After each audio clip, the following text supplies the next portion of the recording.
IPL 2025 শেষ হতেই সবাই একটা প্রশ্ন করেছিল, কেকেআরকে আন্দ্রে রাসেলকে রেখে দেবে নাকি ছেড়ে দেবে। শেষ পর্যন্ত আমাদের কেকেআর দল কঠিন সিদ্ধান্ত নিয়ে রাসেলকে রিলিজ করে। আর এই খবর শুনে কেকেআর ভক্তরা অনেকেই অবাক হয়ে গেছিলেন।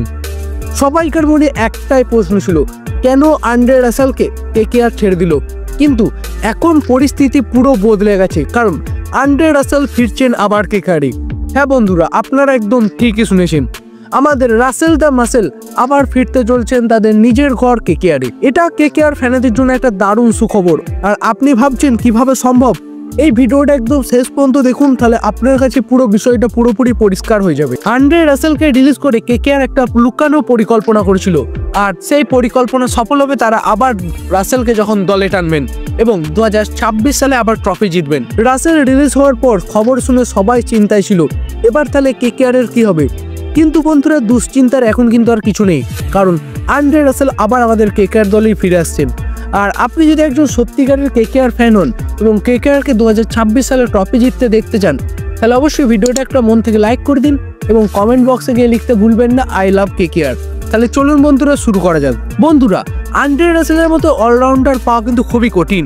তিনি যেমন ব্যাটিং করতে পারেন, বোলিংও সেরকম ভালো করেন, এছাড়াও তার ফিল্ডিংটাও আমাদের কেকেআর দলের জন্য একটা স্ট্রং পয়েন্ট হবে। 140 থেকে 145-এর গতিতে তিনি বল করতে পারেন। আর বন্ধুরা, তোমাদের মনে আছে তো 2024 সালে 3-3টে উইকেট নিয়েছিলেন ফাইনালে তিনি, এবং তার সেই উইকেটের দমই আমাদের কেকেআর দল জিতেছিল তাদের তৃতীয় ট্রফি। একদিকে যেমন আমাদের আইপিএলে 3-4 জন কিছু গ্রেটেস্ট ফিনিশার আছেন, তার মধ্যে নাম আছে এই আন্দ্রে রাসেলের। আর তাই যদি আন্দ্রে রাসেল আমাদের দলে থাকেন, তাহলে আমাদের দলের শক্তিটা অনেকটাই কিন্তু বেড়ে যাবে বন্ধুরা। আর বন্ধুরা, তোমরা তো আইপিএল এর সিজনগুলোতে দেখেছি যে রাসেল মাঠে নামলে প্রতিপক্ষের বোলাররা, ব্যাটসম্যান সবাই নার্ভাস হয়ে যায়। আর এই ভয়টাই আমাদের কেকেআর এর জন্য একটা গোপন অস্ত্র হয়ে উঠবে। এবার বন্ধুরা, আসে আসল কথায়, যেটা হলো টাকা। এই নিলামে কেকেআর এর হাতে থাকবে প্রায় 64 কোটি টাকার মতো, কিন্তু ওই টাকা দিয়ে কেকেআর এর দরকার মাত্র 3টে পারফেক্ট ফিট স্লটের জন্য প্লেয়ার। একজন হচ্ছে ওপেনার, একজন উইকেট কিপার ব্যাটসম্যান, আর একজন ফাস্ট বোলার।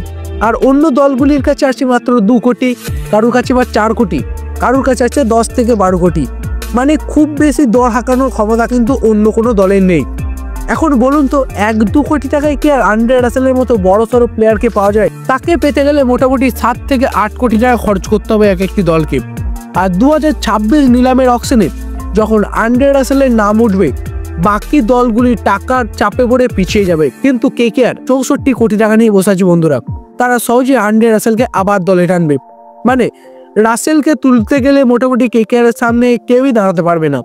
সম্ভবত তাই কেকেআর তাকে রিলিজ করে আর অকশনে কম দামে আবার কিনে নেবে, সেই পরিকল্পনায় তারা করে। তাই বন্ধুরা, যারা ভয় পাচ্ছিলে আন্দ্রে রাসেল চলে গেলে তাদের কি হবে, তাদের জন্য উত্তরটা হলো না, আন্দ্রে রাসেল কিন্তু যাচ্ছেন না অন্য কোনো দলে, তিনি ফিরছেন আবার আমাদের কেকেআরই।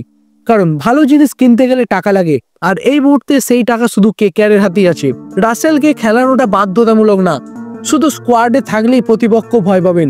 আর এই ভয় কিনতে আমাদের কেকেআর মোট 8 থেকে 10 কোটি টাকা আরামসে খরচা করে দিতে পারি। তাহলে বন্ধুরা, আপনাদের কি মনে হচ্ছে, কেকেআর কি রাসেলকে ফিরিয়ে আনতে নিলামে সব বাজি রাখবে? আপনার এ বিষয়ে কি মত অবশ্যই কমেন্ট বক্সে লিখে জানাতে ভুলবেন না।